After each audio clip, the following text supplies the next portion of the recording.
திருப்பாடல்கள் 92வது திருப்பாடல். ஆண்டவருக்கு நன்றியுரைப்பது நன்று. உன்னதரே, உமது பேரை புகழ்ந்து பாடுவது நன்று.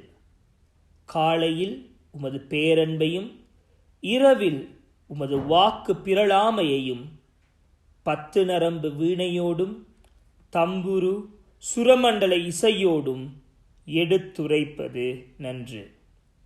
ஏனெனில் ஆண்டவரே, உம் வியத்தகு செயல்களால் என்னை மகிழ்வித்தீர்.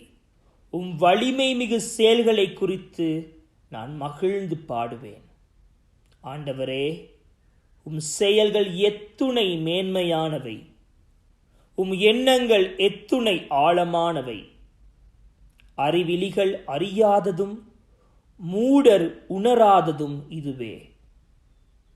பொல்லார் புல்லை போன்று செழித்து வளரலாம், தீமை செய்வோர் அனைவரும் பூத்து குலுங்கலாம். ஆனால் அவர்கள் என்றும் அழிவுக்கு உரியவரே.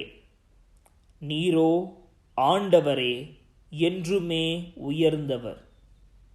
ஏனெனில் ஆண்டவரே, உம் எதிரிகள் உம் எதிரிகள் அழிவது திண்ணம்.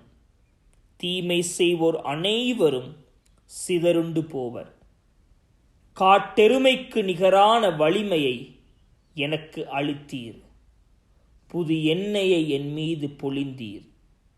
என் எதிரிகளின் வீழ்ச்சியை நான் கண்ணார கண்டேன்.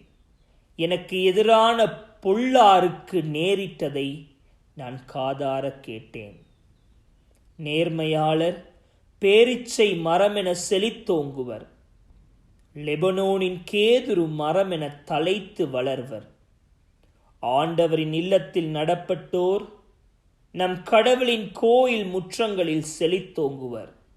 அவர்கள் முதிர் வயதிலும் கனி தருவர், என்றும் செழுமையும் பசுமையுமாயிருப்பர்.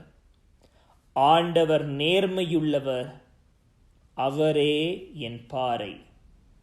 அவரிடம் அநீதி எதுமில்லை என்று அறிவிப்பர்.